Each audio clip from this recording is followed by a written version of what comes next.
বন্ধন news, খবরের বন্ধন। শুরু করছি আজকের খবর।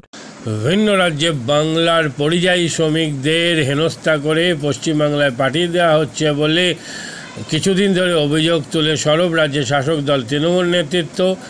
বাঙালি বলে ভিন্ন রাজ্যে টার্গেট করা হচ্ছে। দিল্লিতে বাংলাভাষী বেশ কয়েকজনকে আটক করা হয়েছে বলে অভিযোগ। এবার ভিন্ন রাজ্যে বাঙালিদের হেনস্থার অভিযোগ তুলে সরব হলেন রাজ্যের মুখ্যমন্ত্রী মমতা বন্দ্যোপাধ্যায়।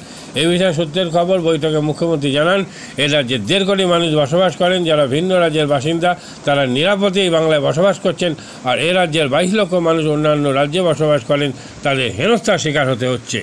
এই প্রশ্ন তুলে সবাইকে রাস্তায় নেমে প্রতিবাদ করার নির্দেশও দেন তিনি। অন্য রাজ্যে বাঙালিদের হেনস্থা, বাংলা ভাষার অপমানের অভিযোগ তুলে আগামী 16 জানুয়ারি কলকাতার মিছিলে সামিল হচ্ছেন মুখ্যমন্ত্রী মমতা বন্দ্যোপাধ্যায়। হুগলির সুকান্তনগরের বাসিন্দা তরুণ যুবক দীপক বিশ্বাস কাজের জন্য উড়িষ্যায় গিয়েছিলেন। সেখানে পুলিশ তাকে বাংলাদেশি ভেবে আটক করে। খবর পেয়ে উড়িষ্যা থেকে সেই যুবককে বিজেপি সরকারের সহযোগিতা বাংলায় ফিরিয়ে আনে রাজ্যের বিজেপির সম্পাদক দীপঞ্জন গুহ, এমনই দাবি করলেন তিনি। এদিন হুগলির সুকান্তনগরে দীপক বিশ্বাসের বাড়িতে গিয়ে তার পরিবারের সঙ্গে কথা বলে তার চুচড়ার বিধায়ক অসীম মজুমদারের বিরুদ্ধে এই ঘটনা নিয়ে রাজনীতিকর অভিযোগ তুলে কটাক্ষ করলেন তিনি। তো যে ছেলেটা যে বললো, সেই ছেলেটা ওর তো কাগজপত্র সব পাঠিয়েছিল, ওকে তো ছাড়লো, তোমাদেরকে ছেড়েছে, পুরো গ্রুপটা ছেড়েছে। না, গ্রুপটা একসাথে ছাড়েনি, প্রথমে আমাকে ছেড়েছে। না, ওকে তোমাকে প্রথমে ছাড়বে, স্বাভাবিক আছে। প্রথমে তোকে ছাড়বে, তখন তোকে ছাড়বে না নাকি? তারপরে পুরো গ্রুপকে ধীরে ধীরে ছেড়ে দিয়েছে। হ্যাঁ, আমার কাছে খবর আছে, পুরো গ্রুপকে ধীরে ধীরে ছেড়ে দিয়েছে সবাইকে। এখন সবাইকে ছেড়ে তাহলে এসে এরকম এখানে এসে এরকম বড় বড় কথা বলছে না, যার জন্য সবকিছু করা হলো, যাদের জন্য। এখানে এসে যদি এরকম মিনিমাম তো ইয়ে থাকা উচিত। রাজনীতির আমি তো এতজন এত কিছু করি, কোনো এসব নিয়ে কোনো ভিডিও করি না, কোনো কিছু করি না।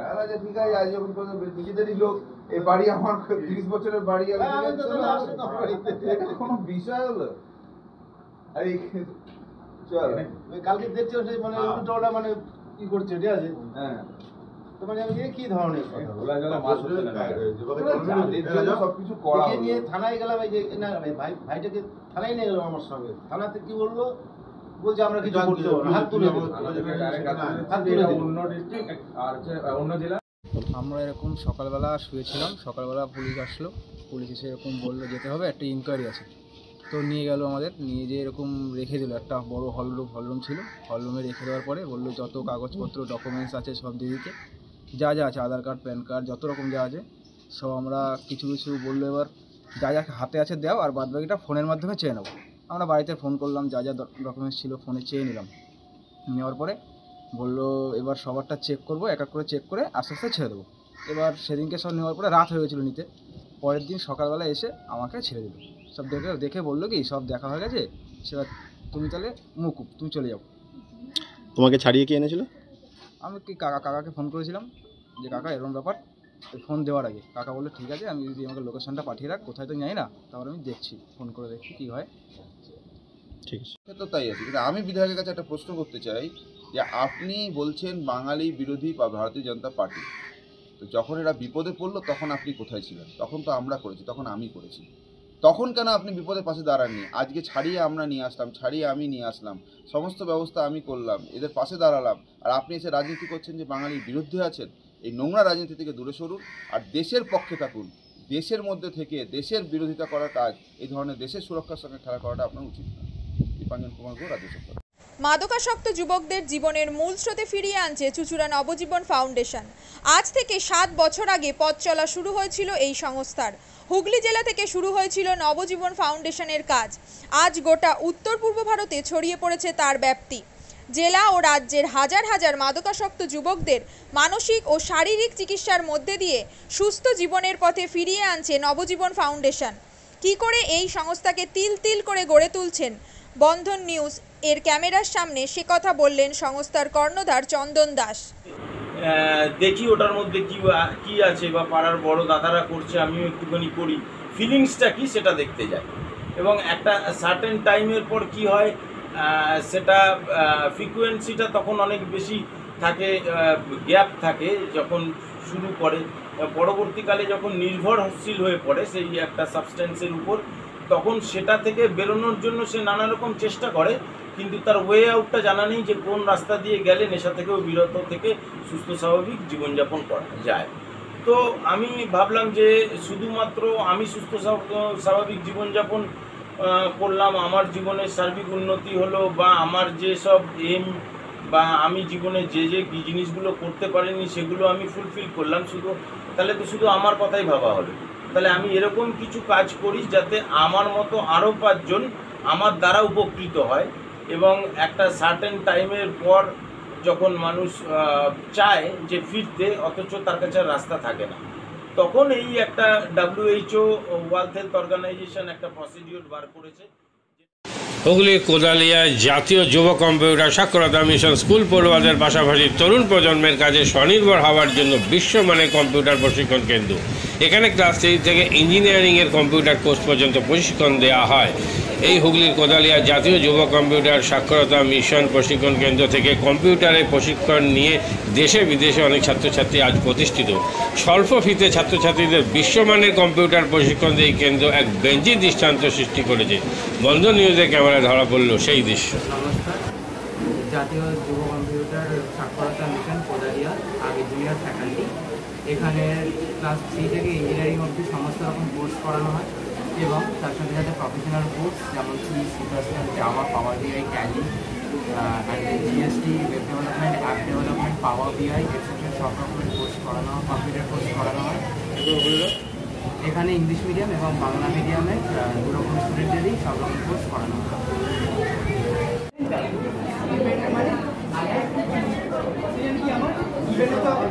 সেকেন্ড কি আমার ট্যালেন্ট, রাইট? আমি এখানে কি করলাম, এই পার্টটা বার করছি কাকে, এই পার্টটা the first while loop is for the sum of digits and the second while loop is for the reverse.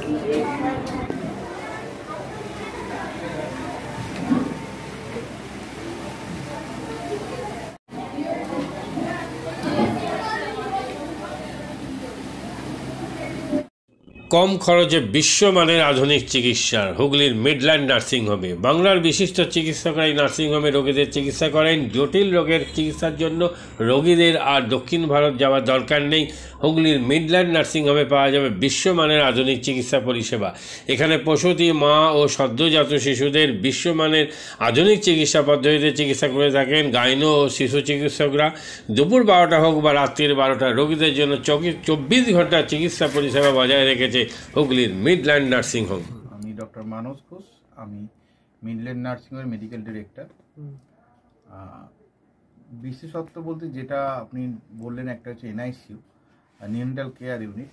আমি বলতে পারি এটা আমাদের আশেপাশে হুগলি জেলায় নেই। নিউনেটাল মানে হচ্ছে যেটা বাচ্চা জন্মের পরেই প্রথম 28 দিনকে আমরা নিউনেট বলি, প্রথম ফার্স্ট 4 উইকস। তো এই সময়ে বাচ্চাদের সমস্ত রকমের চিকিৎসায় বলুন, বা তাদের দেহের গঠন বলুন, বা তাদের রোগগুলোই বলুন, সেগুলো সবগুলো অন্যান্য বাচ্চা মানে তার থেকে বড় বাচ্চার থেকে কিন্তু অনেকটাই আলাদা।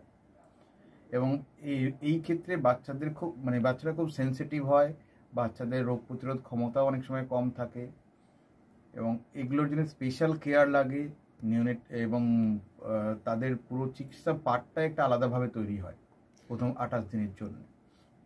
আমরা এখানে চুঁচুড়া, বিশেষ করে চুঁচুড়া এবং হুগলিবাসীর জন্য এই জিনিসটা আমরা আনতে পেরেছি, যেখানে আমাদের বাচ্চাদের এই নিউনেটদের ক্রিটিক্যাল খুব খারাপভাবে যে নিউনেটগুলো জন্মেছে, বা যারা জন্মের পরে যারা হাঁপাচ্ছে, বা যারা মেকোনিয়াম খেয়ে ফেলেছেন, বা যাদের কোনো জন্মের পরে কোনো রকমের শ্বাসকষ্ট বলুন, বা কোনো রকমের অসুবিধে হয়েছে, বা জন্ডিস ধরা পড়েছে, বা অন্য কোনো কমপ্লিকেশান হয়েছে, সেই ধরনের বাচ্চাদের চিকিৎসা করার জন্য উপযুক্ত ব্যবস্থা আমরা এখানে করতে পেরেছি। তার ভিতরে আমরা বলতে পারি আমাদের এখানে ওয়ার্মার আছে সাফিসিয়েন্ট, আমাদের এখানে 6টা বেডের জন্য ওয়ার্মার আছে, এবং আমাদের এখানে phototherapy bilayer double surface phototherapy আছে যাদের কনজেনিটাল বা যাদের জন্ডিস ধরা পড়েছে তাদের জন্যে, এবং বাচ্চাদের ভেন্টিলেটার আছে আমাদের একদম নিওনেটদের জন্য। এই ভেন্টিলেটার সাধারণভাবে সব জায়গায় পাবেন না, এবং বাচ্চাদের বাবেল সিপ্যাপ, যেটা একটা স্পেশালাইজ মেশিন, বাচ্চাদের যেহেতু ভেন্টিলেটার খুব বেশি লাগে না, কিন্তু বাবেল সিপ্যাপ বলে একটা জিনিস খুব বেশি লাগে, তাদের অক্সিজেনের পরিমাণ কমে গেলে, তাদের শ্বাসকষ্ট হলে, সেটাও আমাদের এখানে আছে। এবং আমি কিছুদিন আগে আমাদের একটি বাচ্চা এখানে ভর্তি হয়েছিলেন, যার শ্বাসকষ্ট হতে শুরু করেছিল জন্মের 6 ঘন্টা পর থেকে, এবং সুন্দরভাবে তাকে আমরা এখানে চিকিৎসা দিয়েছি। আমাদের এখানে দুজন খুব ইয়ং মানে এনথুজিয়াস্টিক পেডিয়াট্রিশিয়ান আছেন, ডক্টর মৈত্র এবং ডক্টর ঘোষ। তো তারা দুজন তাদের দুজনের আন্ডারেই বাচ্চা ভর্তি ছিলেন। অন্য পেডিয়াট্রিশিয়ানরাও আসেন, বাট এনারা আমাদের এখানে সবসময়ই থাকেন মোটামুটি একটা স্তম্ভের মতো আমাদের নিউনেটাল কেয়ার ইউনিটের জন্য। এবং বাচ্চাটি এই মুহূর্তে খুবই ভালো আছে, তাকে আমরা ডিসচার্জ করেছি। এটা কি প্রিম্যাচিওর বেবিদের ক্ষেত্রে এটা বেশি প্রয়োজন হয়? ভীষণভাবে প্রিম্যাচিওর বেবি যারা একটু আগে জন্মেছেন বা যাদের ওয়েট কম হয়েছে, এবং অনেক সময় মায়ের বা ওয়েট অনেক সময় বেশি ওয়েট হলেও যে সেটা ভালো সেরকম নাও হতে পারে, যেমন ডায়াবেটিসের ক্ষেত্রে হতে পারে, বা অনেক সময় বাচ্চাদের বারবার জন্মানোর পর সুগার ফল করছে, এটাও আমরা দেখি। অনেকগুলো কারণেই যেগুলো জন্মের পরে পরেই যে সমস্ত সমস্যাগুলো হয় সেগুলোর জন্য এরকম স্পেশালাইজ ইউনিট দরকার হয়, নিউনেটাল কেয়ার ইউনিট, এবং সেটা আমরা এখানে করতে পেরেছি। প্রথম কথা হচ্ছে জীবনের দাম সব থেকে বেশি, ঠিক আছে, এবং যে মা 10 মাস তার বাচ্চাটাকে গর্ভে ধারণ করেছেন তার জন্য সারা পৃথিবীর সব থেকে মূল্যবান জিনিস বা সেই বাবাটির জন্য কিন্তু সেই শিশুটি। রিগার্ডিং কস্ট যদি বলেন, আমরা এমনিতে একটা মফস্বল এলাকাতে থাকি এবং আমাদের পুরো নার্সিংহোমটাই মফস্বল এলাকাতে। আমরা সেটার কথা মাথায় রেখেই আমাদের যে সমস্ত কস্টগুলো রেখেছি। এবং এই যেটা বললাম কয়েকদিন আগেই আমাদের একটি বাচ্চা যাকে হঠাৎ করে শিফট করতে হয়েছিল নিকুতে, সেই চিকিৎসা পেয়ে গেল। তার বাবা মা দুজনেই খুব স্যাটিসফাইড। আমাদের যে ফেসবুক আছে, পেজ আছে, সেখানে আপনারা তাদের কথা শুনলে বুঝতে পারবেন। এবং কস্ট মানে যথেষ্ট রিজনেবল। আমি একেবারে কম বেশি এরকম বলবো না, আমি বলবো রিজনেবল। আমাদের মফস্বলের জন্য যেটা হওয়া উচিত সেই রকমই করা আছে।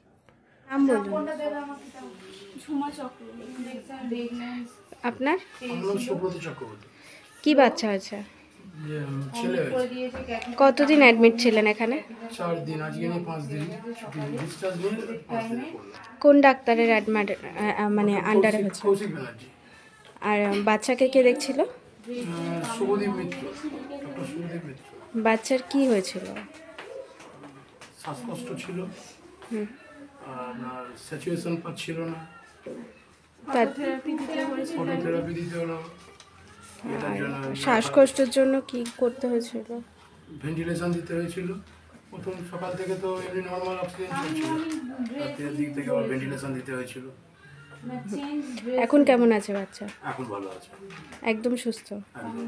মা কেমন আছে? মা ভালো আছে। আচ্ছা, আজ বাড়ি যাচ্ছেন তো? হ্যাঁ, থ্যাংক ইউ।